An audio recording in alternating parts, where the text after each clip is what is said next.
जय हिंद बच्चों। तो हम आपके लिए वार्षिक परीक्षा 2025 के लिए विषय हिंदी का कक्षा 9वीं का वार्षिक परीक्षा 2025 का प्रश्न पत्र लेकर आए हैं।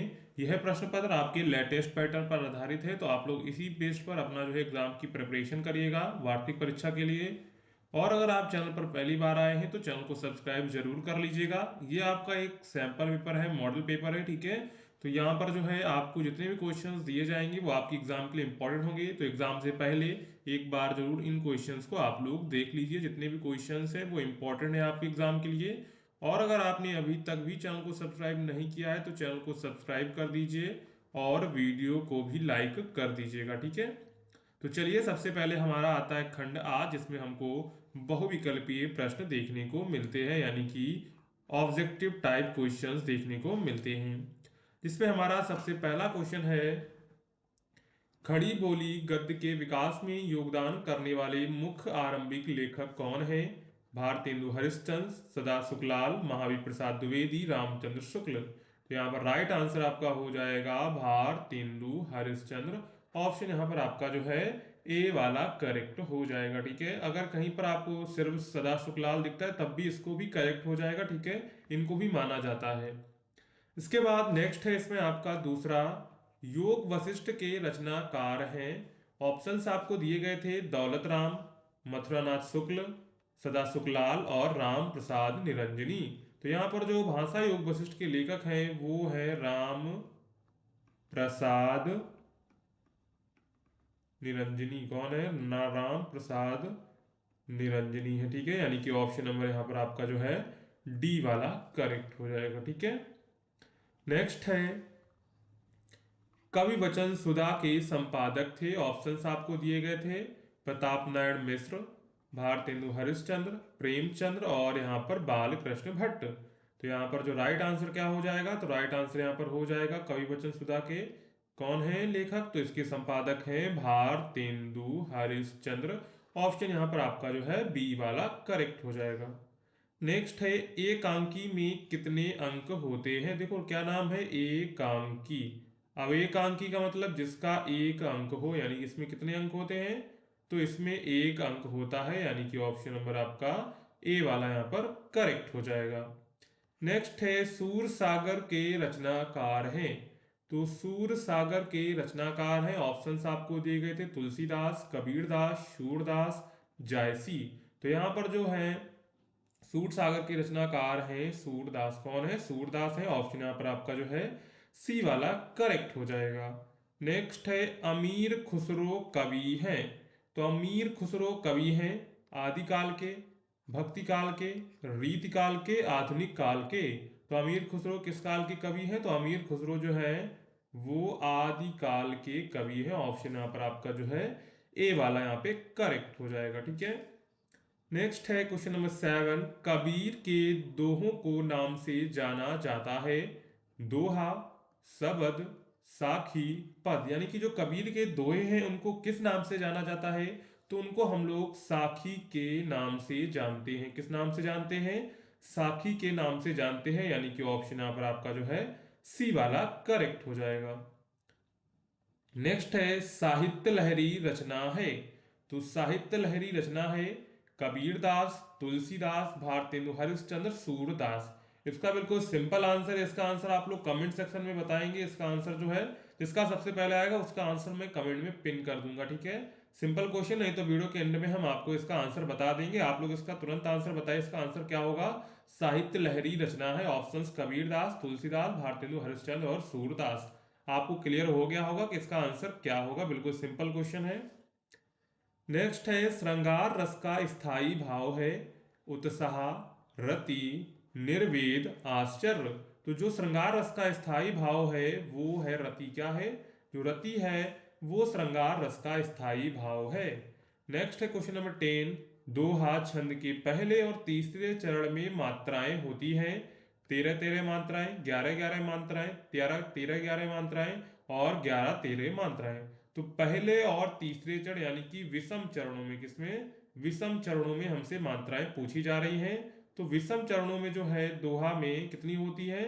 13 13 मात्राएं होती हैं। यानी कि ऑप्शन नंबर यहाँ पर आपका जो है ए वाला, यहाँ पर ये जो ऑप्शन ए वाला आपका करेक्ट हो जाएगा। ठीक है, तो यहाँ पर हमने क्वेश्चन 10 कवर कर लिए हैं। नेक्स्ट है, जहां पर शब्दों की पुनरावृत्ति हो और उनके अर्थ भी अलग अलग हों वहां पर अलंकार होता है। यमक अलंकार, अनुप्रास अलंकार, श्लेष अलंकार, उपमा अलंकार। तो वहां पर कौन सा अलंकार होता है? तो वहां पर जो है आपका यमक अलंकार होता है। तो ऑप्शन यहाँ पर आपका जो है ए वाला करेक्ट हो जाएगा। ठीक है, नेक्स्ट देखते हैं क्वेश्चन नंबर 12। तो किस शब्द की वर्तनी शुद्ध है? औपचारिक, औपचारिक, औपचारिक और औपचारिक। तो यहाँ पर जो सही लिखा हुआ है वो लिखा हुआ है ऑप्शन नंबर 4 वाला औपचारिक, यानी कि ऑप्शन नंबर यहाँ पर आपका जो है फोर्थ वाला करेक्ट हो जाएगा। ठीक है, नेक्स्ट है, जेठ शब्द का तत्सम शब्द है ज्येष्ठ, श्रेष्ठ, कांड और यहाँ पर कोष्ठ। तो यहाँ पर राइट आंसर आपका हो जाएगा, जो करेक्ट हो जाएगा वो हो जाएगा ज्येष्ठ। क्या हो जाएगा? जो ज्येष्ठ है वो करेक्ट हो जाएगा, यानी कि ऑप्शन नंबर आपका यहाँ पर ए वाला करेक्ट हो जाएगा। नेक्स्ट है, धर्म का विलोम है, क्या है? धर्म का विलोम है आधर्म, अधम, पाप और पुण्य। तो धर्म का जो विलोम होता है वो होता है आधर्म। क्या होता है? आधर्म होता है। ऑप्शन यहाँ पर आपका जो है ए वाला यहाँ पर करेक्ट हो जाएगा। नेक्स्ट है, लक्ष्मी का पर्यायवाची है, क्या है? लक्ष्मी का पर्यायवाची है उमा, अम्बा, दामिनी और कमला। तो यहाँ पर जो लक्ष्मी का पर्यायवाची है वो हो जाएगा कमला। क्या है? कमला जो है वो लक्ष्मी का पर्यायवाची है। ऑप्शन यहाँ पर आपका जो है डी वाला करेक्ट हो जाएगा। नेक्स्ट है, महाधन उत्सव में संधि होगी महासव, महोत्सव, महोत्सव और महोत्सव। तो महाधन उत्सव में कौन सी संधि होगी? तो महाधन उत्सव में संधि होगी महोत्सव। क्या होगा? महोत्सव हो जाएगा। ठीक है, जब महा और धन उत्सव मिलेगा तो बनेगा महोत्सव। तो ऑप्शन यहाँ पर आपका जो है बी वाला यहाँ पे करेक्ट हो जाएगा। ठीक है, नेक्स्ट देखते हैं क्वेश्चन नंबर 17। मक्खियों से रहित का समस्त पद होगा सामच्छिक, बिना मच्छिक, बहुमच्छिक और निर्मच्छिका। तो यहाँ पर राइट आंसर ऑप्शन नंबर आपका डी वाला यहाँ पर करेक्ट हो जाएगा, निर्मच्छिका। नेक्स्ट है, हरि शब्द का प्रथमा चतुर्थी एक वचन में रूप होगा। बिल्कुल सिंपल आंसर है, इसका भी आंसर आप लोग कमेंट सेक्शन में बताएंगे। हरि शब्द का प्रथमा चतुर्थी एक वचन रूप होगा, बिल्कुल सिंपल है। तो वो वाला जो आंसर था उसका हम आपका आंसर बता देते हैं, सूरदास होगा। साहित्य लहरी के रचनाकार कौन है? सूरदास हैं। तो इसका आंसर आप लोग तब तक बताइए और कमेंट में करिए, इसके बाद हम इसका भी आंसर आपको बता देंगे। ठीक है, नेक्स्ट है, षष्ठी विभक्ति बहुवचन में राम का रूप होगा रामाणाम, रामस्य, रामयो और रामेषु। तो यहाँ पर जो षष्ठी विभक्ति बहुवचन का रूप होगा वो होगा रामाणाम। ऑप्शन यहाँ पर आपका जो है ए वाला यहाँ पे करेक्ट हो जाएगा। ठीक है, नेक्स्ट है क्वेश्चन नंबर 20। गम धातु लट लकार मध्यम पुरुष एक वचन का रूप होगा गच्छ, गच्छसि, गच्छे और गच्छतम। तो यहाँ पर राइट आंसर आपका हो जाएगा गच्छस। क्या हो जाएगा? गच्छसी। ऑप्शन नंबर यहाँ पर आपका जो है बी वाला करेक्ट हो जाएगा। ठीक है, तो यहाँ पर हमने जो 20 ऑब्जेक्टिव क्वेश्चंस आते हैं उनको हमने यहाँ पर कर लिया, जो आपके ओमार बेस्ड होते हैं। अब हम लोग चलते हैं खंडबाज, जिसमें हमको वर्णात्मक प्रश्न देखने को मिलते हैं। ठीक है, तो वर्णात्मक प्रश्न को भी हम लोग कवर कर लेते हैं। नेक्स्ट है, निम्नलिखित गद्यांश पर आधारित प्रश्नों के उत्तर दीजिए। यहाँ पर आपको 2 गद्यांश दिए जाएंगे अथवा करके, तो आपको जो इनमें से करना हो वो यहाँ पर आप कर सकते हैं। जैसे, यदि हम वैद होते तो कफ और पित्त के सहवर्तीवाद की व्याख्या करते, तथा भूगोल बोधता होते तो किसी देश के जलवाद का वर्णन करते। किंतु दोनों विषयों में से हमें एक बात का भी प्रयोजन नहीं है, हम तो केवल उसी बात के ऊपर 2-4 बातें लिखते हैं जो हमारे तुम्हारे संभाषण के समय मुख से निकल के परस्पर हृदयस्थ भाव को प्रकाशित करती हैं। प्रस्तुत गद्यांश का संदर्भ लिखिए। सबसे इंपॉर्टेंट जो होता है इसमें संदर्भ होता है। क्या होता है? सबसे इंपॉर्टेंट जो होता है वो होता है संदर्भ। संदर्भ में सबसे पहले तो आपको पाठ का नाम लिखना होता है, पाठ का नाम। तो यहाँ पर पाठ का नाम क्या है? पाठ का नाम है बात। क्या है? बात है। और जो इसके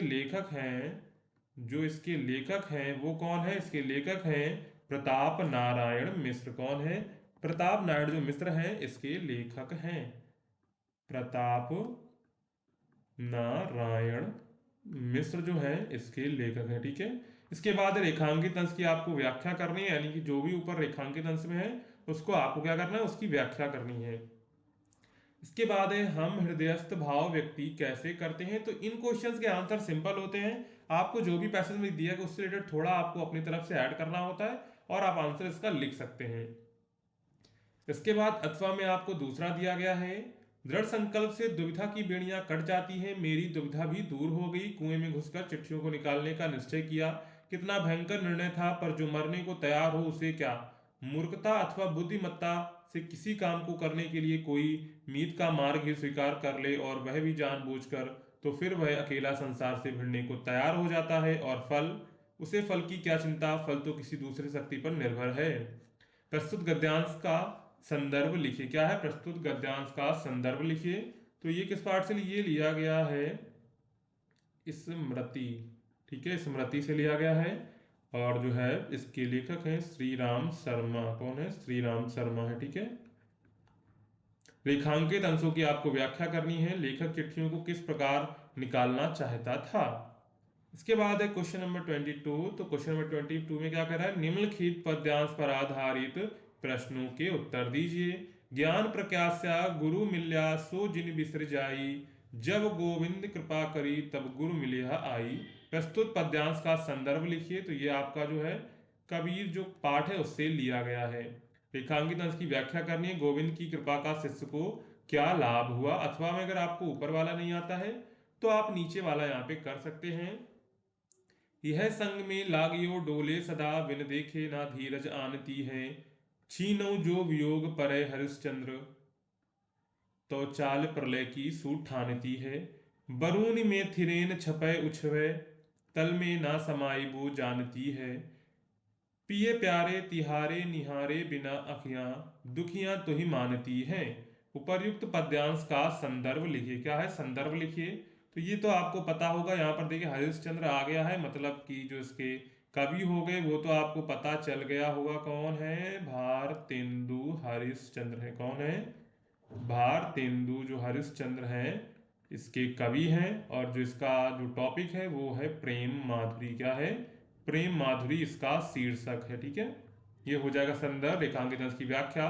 उपर्युक्त पद्यांश में किसका वर्णन किया गया है ये आपको बताना है।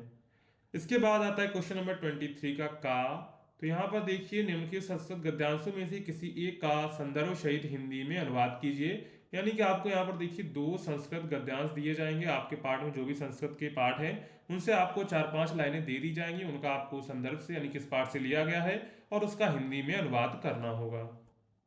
इसी में आपका खा पाठ होता है जिसमें आपको निम्नलिखित पद्यांशों में से किसी एक का संदर्भ सहित हिंदी में अर्थ लिखना है। यानी कि आपको 2 श्लोक दिए जाएंगे। क्या होंगे? आपको जो है यहाँ पर 2 श्लोक दिए जाएंगे। उन 2 श्लोकों को आपको उन श्लोकों में से कोई एक श्लोक का आपको हिंदी में अनुवाद करना होगा। ठीक है।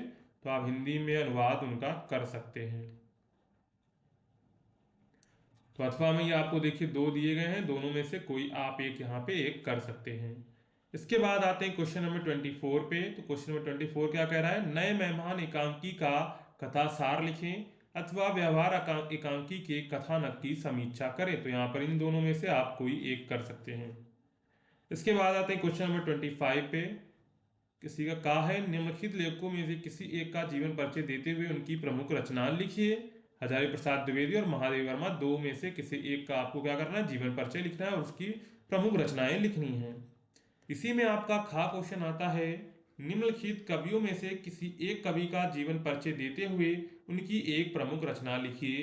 कबीरदास, भारतेंदु हरिश्चंद्र और सूर्यकांत त्रिपाठी निराला। तो यहाँ पर जो है 4-4 नंबर में आपको ये देखने को मिलते हैं जीवन परिचय। तो ये आपका गद्य का जीवन परिचय हो गया, ये आपका पद्य का जीवन परिचय हो गया।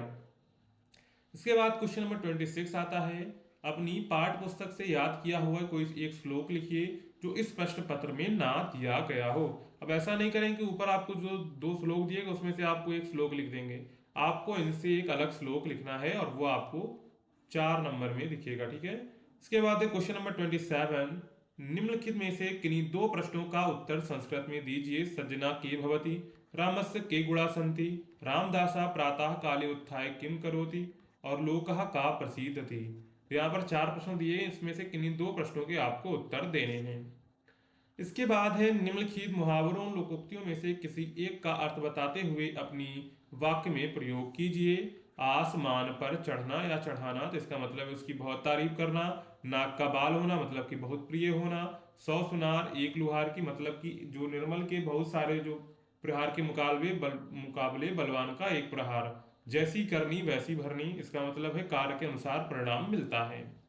इसके बाद है क्वेश्चन नंबर 29। निम्नलिखित में से किन्हीं दो वाक्यों का आपको संस्कृत में अनुवाद करना है। सदाचार के अनेक गुण विकसित होते हैं। शेर वन का राजा होता है। राम वन को गए। सदा सत्य बोलना चाहिए। और तीसरा इसी में लास्ट क्वेश्चन है, संभाषण प्रतियोगिता में भाग लेने के लिए अपना नाम लिखे जाने के लिए विद्यालय प्रधानाचार्य को एक पत्र लिखिए। अथवा में अगर आपको ये नहीं आता है तो आप दूसरा लिख सकते हैं लेटर।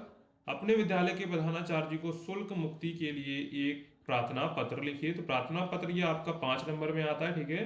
तो उसी के हिसाब से आपको जो है प्रार्थना पत्र लिखना आना चाहिए। ये 5 नंबर का आपने नहीं पक्के कर पाए तो फिर आपने जो है कुछ भी नहीं कर पाया। तो ये सारे क्वेश्चंस जो यहाँ पर आपको दिखाए गए हैं, इसी तरह का आपका जो है क्लास 9th का हिंदी का ईयरली क्वेश्चन पेपर आने वाला है, ठीक है। तो आप लोग जो है इस क्वेश्चन पेपर को इसी पैटर्न पर तैयार करिएगा। और अगर आपने अभी तक भी चैनल को सब्सक्राइब नहीं किया है तो चैनल को सब्सक्राइब कर दीजिए और वीडियो को भी लाइक कर दीजिए। और टेलीग्राम और व्हाट्सएप ग्रुप की लिंक आपको डिस्क्रिप्शन में मिल जाएगी, तो उसको भी आप जरूर से ज्वाइन कर लीजिएगा, ठीक है। तो चलिए मिलते हैं नेक्स्ट वीडियो में, तब तक के लिए जय हिंद बच्चों।